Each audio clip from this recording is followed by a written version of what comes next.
Do you want to cut back on your post-holiday alcohol consumption, but dry January is a bit too extreme?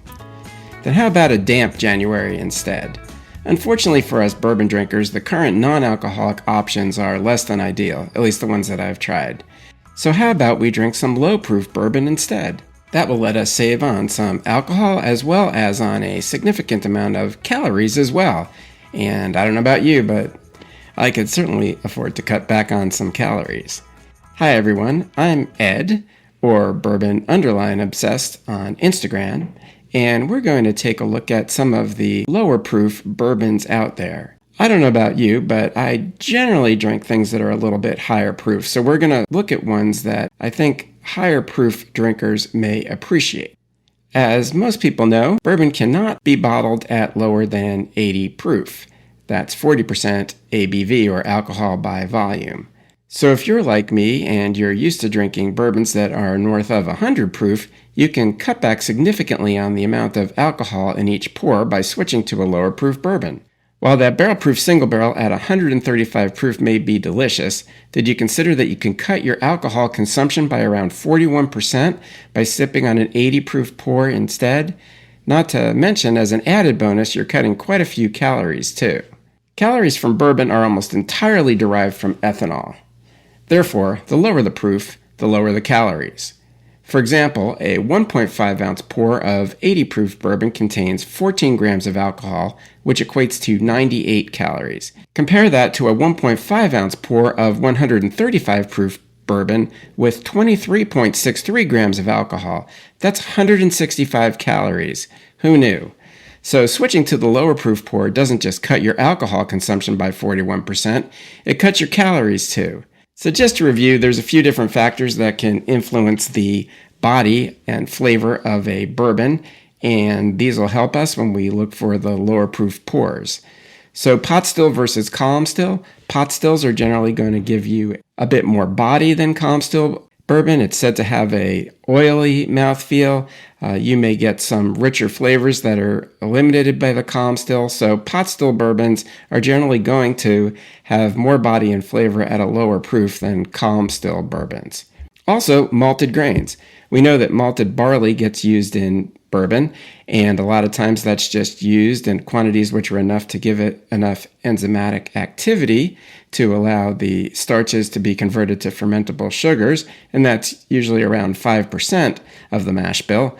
But if you start using a higher percentage of malted barley or other malted grains, those also can increase the body and provide a different flavor profile to your bourbon. The last thing we'll talk about is barrel entry proof. As we know, to be classified as a bourbon, the distillate cannot enter the barrel at greater than 125 proof. Back in not all that long ago, barrel entry proof was lower, 110 or 107, and was only fairly recently raised to 125 proof. So you get different flavors at lower barrel entry proof, and that's because compounds have different solubility in water or alcohol. So if you have a greater alcohol concentration, a higher proof, you're going to get different compounds dissolved than if you have a lower proof where you have more water. And lower proof bourbons are said to have softer, sweeter, fruitier, and richer flavors than those matured at higher proof due to the compounds that are more water soluble. So putting it all together, if we look at bourbons with those factors, that can all contribute to bourbons that are going to have more flavor and body at a lower proof. So I'm going to look at bourbons today that are all less than 90 proof, which is 45% alcohol by volume. And although we're getting into the bottom of the proof range for bourbon, there are still some fuller bodied and full flavored bourbons out there that should satisfy the seasoned bourbon drinker looking for a lower proof pour. We'll start off by looking at bourbons that are medium bodied but still full flavored in this lower proof range. The first one we're going to look at is a relative newcomer from Milam and Green in Blanco, Texas. It's their Provisions bourbon, and it's 80 proof. It's a blend of pot still distilled bourbon from Blanco, Texas, with column still distilled Kentucky bourbon. The whiskey undergoes Milam and Green's unique Texification process, in which barrels from Kentucky are brought to Texas for additional aging in the Texas Hill Country climate prior to blending. In addition, the bourbon's made with a mash bill of 70% corn, 22% malted rye, and 8% malted barley. So we've got that fairly high concentration of malted grains, as well as the pot still, as well as the Texas climate. And all of that's going to add up to flavor and body that are not often found in a bourbon at this proof point. And if I didn't say what that is, that's 80 proof. So that's what I'm drinking right here. And it's got plenty of flavor and body for an 80 proof pour. And not to mention, it's about $36 as well. So another thing you do tend to save when you go to lower proof bourbons is also some money, as well as alcohol and calories. Next, we're going to look at Brothers Bond Bourbon, another 80 proof bourbon. It's brought to us by celebrities Ian Somerhalder and Paul Wesley of Vampire Diaries fame, but it's a solid option in this proof range. While its flavors are a little lighter and brighter than the Mild and Green Provisions, and its body a little bit lighter, it still offers plenty to enjoy. It is distilled in Indiana and is a blend of 3 different mash bills, resulting in a composite mash bill of 65% corn, 22% rye, 13% wheat, and malted barley. So it's a 4-grain mash bill, and they don't break out the exact percentages of the wheat and malted barley. Nonetheless, it's got quite a bit of flavors for 80 proof, and it's a satisfying pour.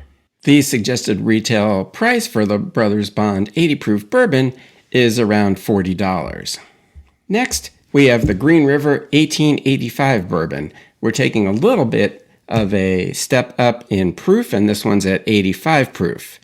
It's made with an entirely new mash bill from Green River's flagship bourbon, and it uses 76% corn, 15% rye, and 9% malted barley, and it was created with classic cocktails in mind. Its flavors are fairly sweet and bright, with a bit of spice at the end, and a light to medium body. It's enjoyable, neat, and held up surprisingly well in an old-fashioned, in spite of its low proof. I had to give it a try since they say it's made with classic cocktails in mind, and it really did quite well. Also, it's got a price that's very tough to beat. It sells for $20 to $22 per liter, and as we said, it's 85 proof. So it's another low proof one that's definitely worth giving a try. I don't have the bottle for the next one, but trust me, I've definitely tried it. Old Forester 86 proof bourbon. It always surprises me with how much flavor it has for its proof. While its body is on the lighter side, it's made up for by its fuller flavors. It's easy to drink and enjoyable with plenty of fruit, including the characteristic Old Forester banana, which I always get, I don't know if you all do too, as well as classic bourbon notes. If you give it a try, you may be surprised by it too. It's one that I had forgotten about for a long time, and then we tried it, 6 months ago or so in a blind tasting, and I was very surprised by how much flavor it had. And again, a good value, 86 proof, and the suggested retail price is $22 to $24. Next, one you may not be so familiar with is over at the end here, Country Smooth American Small Batch Bourbon. Now, they also have, I believe it's called Tennessee Bourbon, which is bottled very similarly, but I'm talking about the American Small Batch Bourbon. We don't have a lot of details about it, other than it's distilled in Indiana and aged at least 2 years. I'm assuming that Indiana refers to MGP, now also known as Ross and Squibb, in Lawrenceburg, Indiana. The flavors in this bourbon are fairly bright and sweet, with some spice in the finish, but they are again fairly full for the relatively low proof. There's not a lot of complexity, but it's nonetheless an enjoyable low proof pour. And the price seems to be all over the place online, but I believe the suggested retail price is around $29, and again, it's 86 proof. Country Smooth American Bourbon. And last but not least on our list of medium-bodied, full-flavored bourbons, and this list has been in proof order, so we're now up to 88 proof, is Old Elk Slow Cut Bourbon. And this bourbon is basically a updated version of the previous Old Elk bourbon. The wording slow cut refers to Old Elk's process of proofing down mature bourbon to its bottling proof. Instead of adding water to the bourbon all at once to bring it down to the proof that it's going to go in the bottle, they do it over weeks, which they say helps preserve flavor. This is said to be a blend of bourbons, and at least one component of this bourbon has quite a high malt content and is what their standard bourbon mash bill is. And that's 51% corn, 34% malted barley, and 15% rye, and it's aged 4 to 7 years. And it's blended with other bourbons, although they do not specify what those are. Nonetheless, that high malt content is likely contributing to its fuller flavor and body for its proof, and it's another flavorful, enjoyable pour, making it our final medium-bodied good option under 90 proof. And that's Old Elk Slow Cut Bourbon, 88 proof, suggested retail price of around $40. Next, we're just going to go through some lighter-bodied, low-proof bourbons. Now, these bourbons do fall in our desired proof range. However, they either did not have flavor characteristics that stood out to me as being something that would please someone used to drinking higher proof pours, or their body was on the thin side. That does not mean they are bad bourbons, not at all. Most of them are actually quite popular, and this list includes the number 1 and 2 selling bourbons in the world. So if you are not normally a high proof drinker and are interested in a lower proof pour, by all means, these are worth giving a try. And instead of proof order, these we're going to go through in alphabetical order by brand. So we'll start with the Basil Hayden family. So for the bourbons, we have Basil Hayden Bourbon, Basil Hayden Toast, and Basil Hayden 10-year. And for those who don't know, these are all Beam products. For my palate, these bourbons don't have the flavor and body that a high proof drinker would be looking for, and they are overpriced in my opinion for what they are. In addition, the Basil Hayden Toast is a bit controversial. Some people love it, others not so much, and that's, I hate to say, including me. Nonetheless, they all have a following, and if you enjoy a low-proof pour, you'll want to give them a try. Their suggested retail prices are $40 for the Basil Hayden Bourbon, $50 for the Basil Hayden Toast, and $85 for the Basil Hayden 10-year Bourbon, and they're all at 80 proof. Next, we have Benchmark Top Floor Bourbon. It's from our friends at Buffalo Trace Distillery. I don't know how many years ago. I think it was during COVID, so maybe 5 years ago. Buffalo Trace released a whole family of Benchmark bourbons, which are actually pretty cool because they are all on the relatively inexpensive side, and they all differ in particular ways, so they're very cool to do a flight. I believe when I picked them up, I could get all 5 of them for around $120, so when do you get the opportunity to do that? Anyway, the Benchmark Top Floor Bourbon is the only one that falls in our proof range. It's a relatively light bourbon, but with pleasant flavors and a great price point. As its name states, it's aged on the warm top floors of the warehouse, so that according to the brand, it develops character more quickly. And that's 86 proof, and suggested retail price is $15. Next is Borchetta Small Batch Bourbon.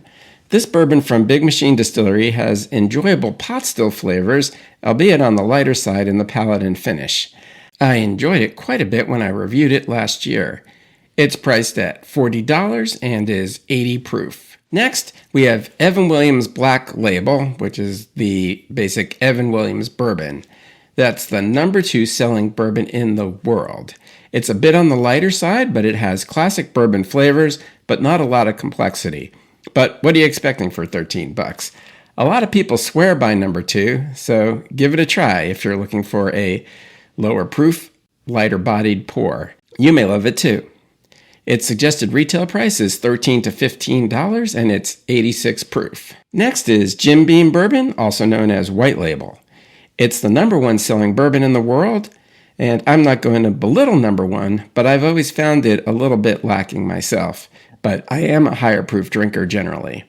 Nonetheless, millions of people disagree with me, and you may too. It's got a suggested retail price of $16 to $17, and it's bottled at 80 proof. Next, we have Remington Reserve Open Season Bourbon. This bourbon was created as a collaboration between Log Still Distillery and Remington. It is a proprietary blend of Kentucky and Tennessee bourbons, bottled at 86 proof in Gethsemane, Kentucky, which is where Log Still Distillery is located. There is a complexity and depth to the nose that I wasn't expecting. The taste, however, is fairly light-bodied, which feels more in line with its proof. Even so, it has some complexity and makes for a satisfying lower proof pour. Its suggested retail price is $40 to $45, and it's bottled at 86 proof. Last on the list is one that I also reviewed last year, and I wish was a little more available. Ship's Bell Blended Bourbon. If not for its limited distribution, this full-bodied, low-proof blend of bourbon and American single malt would have made it into my top recommendations, and that medium-bodied list, basically. If you are in its distribution area, which I believe is Connecticut, Rhode Island, and some parts of New York, you'll want to check it out. It's priced at $37, and it's bottled at 86 proof. So, there you have it. 15 low-proof bourbons that can help you cut your alcohol and calorie consumption while still enjoying the spirit that we all love. Of course, another option to consider is to drink Irish whiskey or Scotch for the month. There are countless full-flavored pours in those categories below 90 proof, although those whiskeys do have different flavor profiles than bourbon. However, now is a good time to continue to drink bourbon rather than foreign spirits, since it will help support the bourbon industry during the tough times that many in it are now experiencing. Unfortunately, dry January will have the opposite effect on distilleries, breweries, wineries, and all the related businesses, bars, liquor stores, restaurants that are also going through tough times related to the decline in alcohol sales. Of course, I'm in no way suggesting that anyone drink alcohol if they don't want to, or shouldn't for health reasons, but I am pointing out how stopping drinking during January has an effect on all the related businesses and their employees. Well, I hope you have a happy damp January if that's the path that you choose, and that these low-proof bourbons can help it pass quickly and enjoyably. Also, if you've enjoyed this podcast, please like and follow us and leave us a nice review. Lastly, we have loads of additional bourbon and distillery information over on bourbonobsessed.com, so go ahead and check that out if you have a chance. Also on bourbonobsessed.com, you'll be able to read the full reviews of all of the bourbons that I've discussed here. Thanks for joining me. Cheers!